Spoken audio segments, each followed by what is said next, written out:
Joe Rogan has a peptide stack. He calls his big three on Flagrant 2 with Andrew Schultz. He said it straight. There's BPC 157, Ipamorelin, Thymosin. What these things do is they help your body produce the hormones it should have when you're younger, and your body works better. Two of those are for repair and immune support. The third, Ipamorelin, is the one doing the heavy lifting on hormones, and it's also the one most people online get completely wrong. So let's fix that. This is Ipamorelin, letter by letter, on peptide A to Z.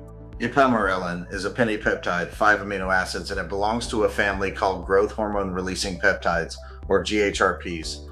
Its job isn't to add a hormone to your body, it's to knock on the door of your pituitary gland and trigger it to release more of the growth hormone you already make yourself. That distinction matters. This isn't synthetic HGH, and it isn't a hormone replacement. It's a signal. Here's why researchers and biohackers single out Ipamorelin from older GHRPs like GHRP-6 or GHRP-2.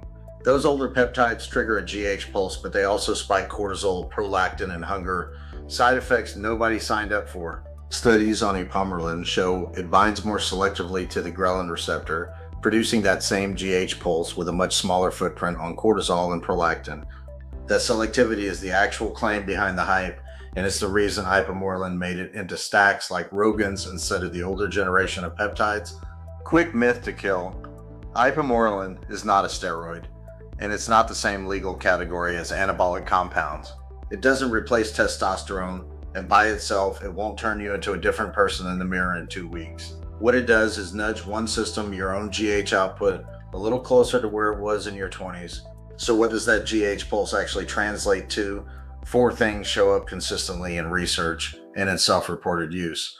Faster recovery between hard training sessions, a shift in body composition toward more muscle, less fat, better sleep quality, since the majority of your natural GH release already happens during deep sleep, so more of it lands where it counts, and the anti-aging angle biohackers chase GH for in the first place.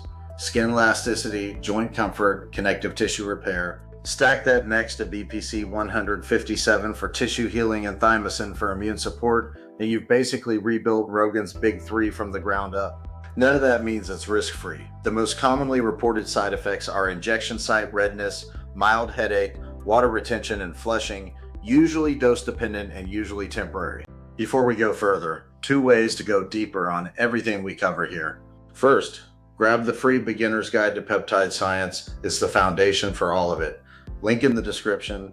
And if you're ready to go all in, the Peptide A to Z community gives you the complete field guide, unlimited AI peptide coach, community Q&A, and live sessions, everything in one place. Both links are in the description. Let's get back to it. Long-term safety data in humans is still limited, which is exactly why this isn't something to self-administer based on a YouTube video. More on that in a minute. In practice, Ipamorelin is almost never used solo. It's most often paired with CJC 1295, a growth hormone-releasing hormone that extends the pulse Ipamorelin creates. That combination is the actual GH support, half of Rogan's stack.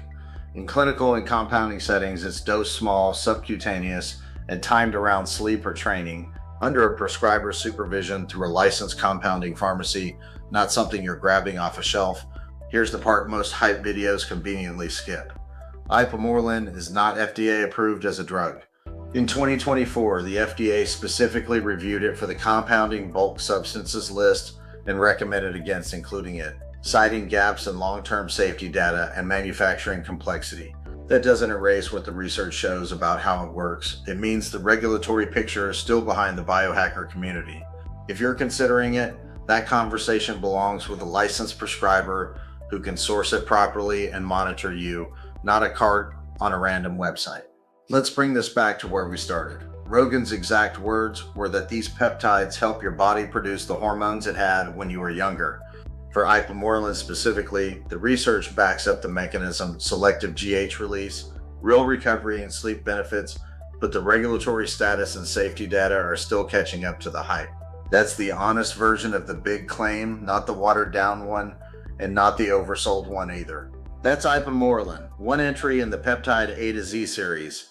Next up, we're breaking down BPC 157 and Thymosin, the other 2/3 of Rogan's stack, the exact same way, what the research actually says, and where the hype gets ahead of it.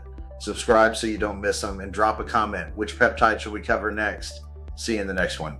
One last thing. Everything on this channel is for educational purposes only. We're here to break down the science, not to tell you what to do with your body. Nothing in this video is medical advice, and nothing here should be taken as a recommendation to use any specific compound or substance. Always talk to a qualified healthcare professional before making any decisions about your health. We take that seriously, and we think you should too.